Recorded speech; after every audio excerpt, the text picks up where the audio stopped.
Hi guys, welcome back to drama hubs. നമ്മൾ ഈ ഡ്രാമയുടെ next പാർട്ടാണ് കാണാൻ പോകുന്നത്. കഴിഞ്ഞ പാർട്ടുകളൊക്കെ കാണാത്തവരാണെങ്കിൽ അത് കണ്ടതിന് ശേഷം തുടർന്ന് കാണാനായിട്ട് ശ്രമിക്കുക. എന്നാലാണ് മുന്നോട്ട് പോകുമ്പോൾ നമുക്ക് കഥയ്ക്ക് ക്ലിയർ ആയിട്ട് മനസ്സിലാകും. നമ്മുടെ വീഡിയോ പുതിയതായിട്ട് കാണുന്ന കൂട്ടുകാർ ആരെങ്കിലും ഉണ്ടെങ്കിൽ നമ്മളെ സപ്പോർട്ട് ചെയ്യാനായിട്ട് താല്പര്യം ഉണ്ടെങ്കിൽ മറക്കാതെ സബ്സ്ക്രൈബ് ചെയ്യുക. അതിനടുത്തുള്ള ചെറിയ ബെല്ലൈക്കണും കൂടി എനേബിൾ ചെയ്ത് വെച്ചേക്കാം. എന്നാലാണ് ഞങ്ങൾ ഇനി അപ്ലോഡ് ചെയ്യുന്ന ഓരോ വീഡിയോസും നിങ്ങളുടെ ഫോണിലേക്ക് നോട്ടിഫിക്കേഷൻ ആയിട്ട് ലഭിക്കും. സോ നമുക്ക് വേഗം തന്നെ വീഡിയോയിലേക്ക് പോകാം. ഇപ്പോ സീൻ കട്ട് ചെയ്താല് ഹീറോ ഉറക്കത്തിൽ നിന്ന് എഴുന്നേൽക്കുന്നതാണ് കാണിക്കുന്നത്. ഹീറോ ഇങ്ങനെ ഉറങ്ങി എഴുന്നേറ്റാലേ അവന്റെ പഴയ നോർമലായ റൂഡ് ക്യാരക്ടറിലേക്ക് ചേഞ്ച് ആകുന്നുണ്ട്. ഇപ്പൊ അവനും ആലോചിക്കുവാണ്, ഞാൻ എങ്ങനെയാണ് ചേഞ്ച് ആയത്? ഹീറോയിൻ നമ്മളെ അടിച്ചത് പോലും ഇല്ലല്ലോ, പിന്നെ എങ്ങനെയാണ് ചേഞ്ച് ആയതെന്ന് ചിന്തിക്കുവാണ്. അപ്പോഴാണ് ഹീറോയിന്റെ കയ്യിൽ അവൻ പിടിച്ചതൊക്കെ അവന് ഓർമ്മ വരുന്നത്. അപ്പോ അവൾ എന്നെ അടിച്ചാൽ മാത്രമല്ല, ഞാൻ അവളെ തൊട്ടാലെ ക്യാരക്ടർ ചേഞ്ച് ആകുന്നുണ്ട്. അങ്ങനെയാണെങ്കിൽ ഇനി അവളുടെ അടുത്ത് നിന്ന് ഡിസ്റ്റൻസ് മെയിൻറ്റെയിൻ ചെയ്യണമെന്ന് ഇവൻ തീരുമാനിക്കുകയാണ്.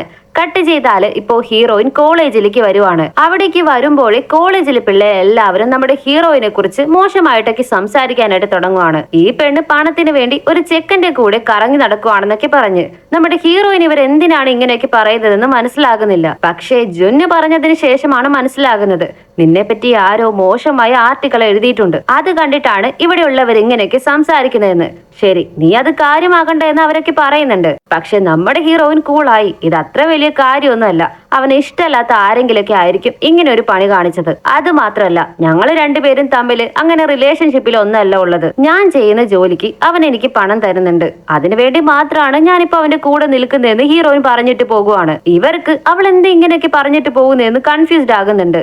നെക്സ്റ്റ് നമ്മുടെ ഹീറോയിൻ പതിവ് പോലെ ഒരു റെസ്റ്റോറന്റിൽ വന്ന് അവളുടെ പാർട്ട് ടൈം ജോബ് ചെയ്തുകൊണ്ടിരിക്കുകയായിരിക്കും.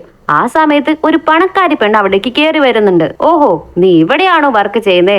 അങ്ങനെ നിന്റെ അടുത്ത് എന്തുണ്ടായിട്ടാ എന്റെ ചെക്കൻ നിന്റെ പിന്നാലെ നടക്കുന്നെന്ന് ചോദിച്ചിട്ടാണ് അവള് വരുന്നത്. ഹീറോയിനും നിങ്ങൾ ആരാന്ന് ചോദിക്കുമ്പോ, ഓ ഞാൻ ആരാണെന്ന് നിനക്ക് അറിയില്ല അല്ലെ, എന്റെ പേര് ലില്ലി, ഞാൻ ഹീറോയുടെ ഫിയാൻസി ആണെന്ന് അവള് പറയുവാണ്. ഇത് കേട്ട് ഹീറോയിനും എന്ത് ഫിയാൻസിയോ ഒന്ന് കൺഫ്യൂസ്ഡ് ആകുന്നുണ്ട്. അപ്പൊ ആ പെണ്ണ്, ഇത് നോക്ക്, ഞാൻ പറയുന്നത് നീ നോട്ട് ചെയ്തോ, എന്റെ പാരന്റ്സും ഹീറോയുടെ പാരന്റ്സും ചെറിയ വയസ്സിലെ ഞങ്ങൾ രണ്ടുപേരും കല്യാണം കഴിക്കണോ എന്ന് തീരുമാനിച്ചിരിക്കുന്നതാണ്. അത് മാത്രല്ല, ഞങ്ങൾ രണ്ടുപേരും വളരെ ഹൈ ക്ലാസ്സിലുള്ളവരാണ്, നീ വളരെ മിഡിൽ ക്ലാസ്സിലുള്ള പെണ്ണും, അത് നിനക്ക് തന്നെ അറിയാലോ. അതുകൊണ്ട് നീ നിന്റെ സ്ഥാനം മനസ്സിലാക്കി നിന്റെ സ്ഥാനത്ത് തന്നെ നിന്നാൽ വളരെ നല്ലത്, ഇല്ലെങ്കിൽ എനിക്കത് ബുദ്ധിമുട്ടാകുമെന്ന് വളരെ അഹങ്കാരത്തിൽ അവള് പറയുവാണ്. ഇതൊക്കെ കേട്ട് കഴിഞ്ഞതും ഹീറോയിൻ, നിങ്ങൾ പറഞ്ഞു കഴിഞ്ഞില്ലേ, ഞാൻ നിങ്ങൾ പറഞ്ഞ നോട്ട്സുകളൊക്കെ എഴുതി വെച്ചിട്ടുണ്ട്, ഇത് നോക്ക്, നിങ്ങൾ അവരുടെ ഫിയാൻസിയാണ്, ഓക്കെ സമ്മതിച്ചു. പക്ഷെ ഞങ്ങൾക്ക് രണ്ടുപേർക്ക് നടുവിൽ വരാൻ നിങ്ങൾക്ക് ആർക്കും അവകാശമില്ല. ബിക്കോസ് ലവ് എന്നത് ഒരു പേഴ്സണൽ മാറ്റർ ആണ്. അവർക്ക് എന്നെ ഇഷ്ടമാണെങ്കിൽ, എനിക്ക് അവരെ ഇഷ്ടമാണെങ്കിൽ ഞങ്ങൾ ലവ് ചെയ്യും. സോ ആവശ്യമില്ലാതെ നിങ്ങൾ അതിന്റെ ഇടയിൽ കയറി വരരുതെന്ന് നമ്മുടെ ഹീറോയിൻ കൂളായിട്ട് മറുപടി കൊടുക്കുവാണ്. ഇത് കേട്ടതും ആ പെണ്ണിന് ഭയങ്കര ദേഷ്യം വരുന്നുണ്ട്. വെള്ളമെടുത്ത് ഹീറോയിന്റെ മുഖത്തേക്ക് ഒഴിക്കാനായിട്ട് വന്നതും കറക്റ്റ് ആയിട്ട് നടുവിൽ കയറി നിന്ന് ഹീറോ തടയുന്നുണ്ട്. തടയുക മാത്രല്ല, നമ്മുടെ ഹീറോയിനെ നോക്കി അവിടെ നിന്ന് പോകാനും പറയുന്നുണ്ട്.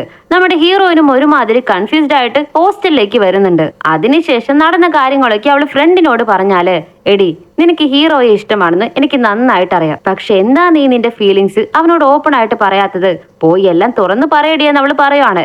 എന്നാലും ഹീറോയിനൊന്നും മടിച്ചാണ് നിൽക്കുന്നത്. നോക്ക്, നീ ഇങ്ങനെ നിന്റെ ഫീലിങ്സ് മനസ്സിലൊതുക്കി അവനോട് തുറന്നു പറയാതെ വെയിറ്റ് ചെയ്തിരുന്നാലുണ്ടല്ലോ, വേറെ ആരെങ്കിലും വന്ന് അവനെ കൊത്തിക്കൊണ്ടു പോകും, പറഞ്ഞേക്കാമെന്ന് പറയുവാണ്. ഇത് കേട്ടത് ഹീറോയിനും ശരി, പറയുന്നതാണ് നല്ലതെന്ന് കരുതുന്നുണ്ട്. സോ നെക്സ്റ്റ് ഡേ അവളും ഹീറോയോട് സംസാരിക്കാൻ വേണ്ടി അവന്റെ വീട്ടിലേക്ക് വന്നാല് അവിടെ ആ ഫിയാൻസി ലില്ലി ഉണ്ടാകും. അവൾ ഉടനെ തന്നെ ഹീറോയെ നോക്കി, ഞാൻ ഇനി മുതൽ ഈ വീട്ടിലാണ് താമസിക്കാൻ പോകുന്നതെന്ന് പറയുവാണ്. ഇത് കേട്ട് ഹീറോ, ഇല്ലില്ല അതൊന്നും ശരിയാവില്ല, നീ അവിടെ നിന്ന് പോകണമെന്ന് പറഞ്ഞിട്ട് അവളെ കൈ പിടിച്ച് വലിച്ചുകൊണ്ട് വരുമ്പോ കറക്റ്റ് ആയിട്ട് ആ സമയത്താണ് ഹീറോയിൻ അവിടേക്ക് കയറി വരുന്നത്. ഇത് കാണുന്ന ഹീറോയിന് ഒരുമാതിരി ആകുന്നുണ്ട്. അപ്പൊ ആ ഫിയാൻസി പെണ്ണ് എന്താ ചെയ്യുന്നതെന്ന് നോക്കിയാല് ഹീറോയുടെ കയ്യിലേക്ക് മുറുക്കെ പിടിച്ചിട്ട്, ബേബി വീട് ബേബി, ഞാൻ തന്നെ എന്റെ തിങ്സുകളെല്ലാം വീട്ടിലേക്ക് എടുത്തുകൊണ്ട് വരാമെന്ന് പറഞ്ഞിട്ട് പോകുവാണ്. നമ്മുടെ ഹീറോയിൻ ഇത് കണ്ടതും വളരെ വിഷമാകുന്നുണ്ട്. സോറി, നിങ്ങൾ ബിസിയാണോ? ശരി, ഞാൻ പൊക്കോളാം എന്ന് പറഞ്ഞിട്ട് അവള് തിരിഞ്ഞോടി പുറത്തേക്ക് വരുവാണ്. ഹീറോയും, ഹേയ് നിൽക്ക്, നീ വിചാരിക്കുന്ന പോലെ ഒന്നുമില്ലെന്ന് പറഞ്ഞിട്ട് അവളുടെ പിന്നാലെ പോകുന്നുണ്ട്. അങ്ങനെ അവളെ ഫോളോ ചെയ്ത് അവൻ ഹോസ്റ്റൽ വരെ വരുന്നുണ്ട്. പക്ഷെ അവിടെയുള്ള വാർഡൻ, ഇത് ഗേൾസ് ഹോസ്റ്റലാണ്, നിങ്ങൾ ഇവിടേക്ക് അലൗഡ് അല്ലെന്ന് പറഞ്ഞിട്ട് അവനെ പുറത്താക്കി വിടുവാണ്. കട്ട് ചെയ്താല് കുറച്ച് ഡേയ്സ് അങ്ങനെ കടന്നു പോകുന്നുണ്ട്. അങ്ങനെ ഇരിക്കുമ്പോഴാണ് നമ്മുടെ ജുൻ ഉണ്ടല്ലോ, അവൻ കോളേജിലെ ഒരു ബാസ്കറ്റ് ബോൾ ടീമിലുണ്ട്. അവന്റെ ടീം ഇപ്പോ കോളേജിലെ ഏതോ ഫൈനൽ മാച്ച് കളിക്കാനായിട്ട് പോകുവാണ്. പക്ഷെ അവന്റെ ടീമില് വലിയ പവർ ഉള്ള പ്ലേയേഴ്സ് ആയിട്ട് ആരും തന്നെ ഇല്ല. ഇനിയിപ്പോ എന്ത് ചെയ്യും? നമുക്ക് പവർ ഉള്ള ഒരു പ്ലെയറെ വേണമല്ലോ എന്ന് പറഞ്ഞ് ഇവര് ഫ്രണ്ട്സിനോട് സംസാരിച്ചുകൊണ്ടിരിക്കുമ്പോഴാണ് ആ സമയത്ത് അവിടേക്ക് വരുന്ന നമ്മുടെ ഹീറോ. എടാ ബ്രോ പ്ലീസ് എടാ, എങ്ങനെയെങ്കിലും അവളെ എനിക്കൊന്ന് സെറ്റ് ചെയ്ത് താടാ എന്ന് പറഞ്ഞ് കെഞ്ചുവാണ്. ഉടനെ ജുന്നും ഒന്ന് പോയടാ, എനിക്ക് വേറെ പണിയില്ലെന്നാണോ നീ വിചാരിച്ചു വെച്ചിരിക്കുന്നേ? എനിക്ക് വയ്യെന്ന് പറഞ്ഞിട്ട് അവൻ എഴുന്നേറ്റ് പോകാനായിട്ട് തുടങ്ങിയതും ഉടനെ ഹീറോ അവനെ പിടിച്ചു നിർത്തി. പ്ലീസ് ഡാ, അതിന് പകരം നീ എന്ത് ചോദിച്ചാലും ഞാൻ തരാടാ എന്ന് പറയുവാണ്. ഇത് കേട്ട് ഇവൻ ടെൻഷനായി. നീ എന്താ വിചാരിച്ചത്? പണത്തിന് വേണ്ടി ഞാൻ എന്റെ ഫ്രണ്ടിനോട് ദ്രോഹം ചെയ്യുമെന്നോ? ഇങ്ങനൊരു ദ്രോഹം ഞാൻ എന്റെ ഫ്രണ്ടിനോട് ചെയ്യുമെന്ന് നീ കരുതുന്നുണ്ടോ? നീ എന്ത് പറഞ്ഞാലുന്നോ, നീ നിന്റെ കാര്യം നോക്കി പോടാ എന്ന് പറഞ്ഞു പോയതും എടാ പണം അല്ലടാ ഇതാണെന്ന് പറഞ്ഞിട്ട് അവന്റെ കയ്യിലിരുന്ന ബാസ്കറ്റ് ബോള് അവൻ തിരിഞ്ഞു നിന്ന് എറിഞ്ഞതും കറക്റ്റ് ആയിട്ട് അത് ആ ബാസ്കറ്റിൽ ചെന്ന് തന്നെ വീഴുന്നുണ്ട്. ഇത് കണ്ട ജിന്നും അവന്റെ ഫ്രണ്ട്സ് എല്ലാവരും ഷോക്ക് ആകുന്നുണ്ട്. എങ്ങനെ ഇനി അവൻ വേണ്ടെന്ന് പറയും? അതുകൊണ്ട് ഹീറോയെ നോക്കി അവൻ സോപ്പിടുന്ന പോലെ ഒന്ന് ചിരിച്ചിട്ട് ശരി ബ്രോ, നീ പറഞ്ഞാല് ഞാൻ എന്ത് ഹെൽപ്പ് വേണമെങ്കിലും ചെയ്യാം. നീ എന്റെ അടുത്ത് ആദ്യമായിട്ട് ഒരു ഹെൽപ്പ് ചോദിച്ചാ ഞാൻ സഹായിക്കാതിരിക്കോ? നീ പറ, ഞാൻ ചെയ്യാം. പക്ഷെ അതിന് പകരം എന്റെ ടീമിൽ നീ വന്ന് ജോയിൻ ചെയ്യണം. അത് മാത്രല്ല ഫൈനൽ മാച്ചിൽ നീ കളിക്കുകയും ചെയ്യണമെന്ന് പറയുവാണ്. അപ്പൊ നമ്മുടെ ഹീറോയും ഓക്കെ പറയുന്നുണ്ട്. കട്ട് ചെയ്താല് ഇവരുടെ ആ മാച്ചും സ്റ്റാർട്ട് ആകുന്നുണ്ട്. അവരുടെ ആ മാച്ച് കാണാൻ വേണ്ടിയിട്ട് നമ്മുടെ ഹീറോയിനും ഫ്രണ്ടും വരുന്നുണ്ട്. ആ സമയത്ത് നമ്മുടെ ഹീറോ ചുമ്മാ നിൽക്കാതെ ഹീറോയിനോട് സംസാരിക്കാമെന്ന് വെച്ച് ചെന്നാല് അവളുണ്ടോ അവനെ മൈൻഡ് ചെയ്യുന്നു. അവൾ തിരിഞ്ഞു പോലും നോക്കാതെ നിൽക്കുവാണ്. എന്നാലും അവൻ അവളോട് സംസാരിക്കാനായിട്ട് ട്രൈ ചെയ്തുകൊണ്ടിരിക്കുമ്പോഴാണ് കറക്റ്റ് ആയിട്ട് കോർട്ടിനുള്ളിലേക്ക് വേറൊരു പ്ലെയർ എൻ്റർ ആകുന്നത്. ഇവൻ ഓപ്പണന്റ് ടീമിന്റെ ഹെഡാണ്. അത് മാത്രല്ല ഈ പയ്യന് നമ്മുടെ ഹീറോയെ പോലെ ഒരു പെയിന്ററുമാണ്. അതിലും ഇമ്പോർട്ടന്റ് ആയിട്ട് മുൻപ് ഹീറോയിൻ ഇവന്റെ കൂടെ മോഡലായിട്ട് വർക്ക് ചെയ്തിട്ടുണ്ട്. അതുകൊണ്ട് തന്നെ അവൾക്ക് അവനെ നേരത്തെ തന്നെ അറിയാം. നമ്മുടെ ഹീറോയിനാണെങ്കിൽ വാ വെച്ച് ചുമ്മാതിരിക്കാതെ ഹീറോയെ കാണിക്കാൻ വേണ്ടി തന്നെ ഹായ് ഹലോ സുഖമാണോ എന്നൊക്കെ ആ ഓപ്പണന്റ് ടീമിലുള്ളവന് കൈ കാണിക്കാനായിട്ട് തുടങ്ങുവാണ്. ഇത് കണ്ട് ഹീറോയ്ക്ക് നല്ല ദേഷ്യം വരുന്നുണ്ട്. ഓഹോ അങ്ങനെയാണല്ലേ, എന്നാ എനിക്ക് എന്ത് ചെയ്യാൻ പറ്റുമെന്ന് ഞാൻ കാണിച്ചു തരാൻ നോക്കടി എന്ന് പറഞ്ഞിട്ട് അവൻ ടെൻഷനായിട്ട് വന്ന് ഗെയിം കളിക്കാനായിട്ട് തുടങ്ങുവാണ്. നമ്മുടെ ഹീറോയും ടീമും സൂപ്പറായിട്ട് തന്നെയാണ് കളിക്കുന്നത്. പക്ഷെ ഇതിന്റെ ഇടയ്ക്ക് നമ്മുടെ ഹീറോയിനാണെങ്കിൽ അവളുടെ വാ വെച്ച് ചുമ്മാതിരിക്കാതെ ഒരു മൈക്കില് നിങ്ങാണ് ജയിക്കാൻ പോകുന്നതെന്ന് എതിർ ടീമിലുള്ള പയ്യനെ ചീർ ചെയ്യാനായിട്ട് തുടങ്ങുവാണ്.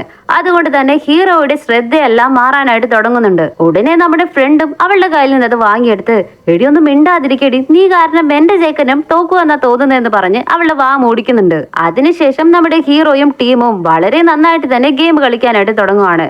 ഫൈനലായ രണ്ട് ടീംസിനും ഒരേ പോയിന്റ്സിന്റെ ഡിഫറൻസിലാണ് വന്നിരിക്കുന്നത്. ആ ഒരു പോയിന്റ് കൂടി ഹീറോയുടെ ടീം സ്കോർ ചെയ്യാനായിട്ട് വരുവാണ്. ഹീറോ ആ ബോൾ കൊണ്ടുവന്ന് വളരെ ഉയരത്തിലേക്ക് എറിഞ്ഞ് ആ ബാസ്കറ്റിലേക്ക് ഇടാനായിട്ട് വരുമ്പോഴേക്കും കറക്റ്റ് ആയിട്ട് അവന്റെ കാല് സ്ലിപ്പായി താഴെ വീഴാനായിട്ട് പോകുവാണ്. ഇത് കണ്ട് ജുൻ അവനെ പിടിക്കാനായിട്ട് വരുന്നുണ്ട്. പക്ഷെ രണ്ടുപേരും താഴേക്ക് വീഴുവാണ്. പക്ഷെ ബോൾ കോർട്ടിന്റെ ഉള്ളിലേക്ക് വീണു കഴിഞ്ഞു. പാവം വീണതിലെ ഹീറോയെക്കാളും നമ്മുടെ ജുന്നിനാണ് കയ്യിൽ നല്ല രീതിയിൽ പരിക്ക് പറ്റിയിരിക്കുന്നത്. അവനിപ്പോ ഡോക്ടർ വന്ന് ചെക്ക് ചെയ്തുകൊണ്ടിരിക്കുവാണ്.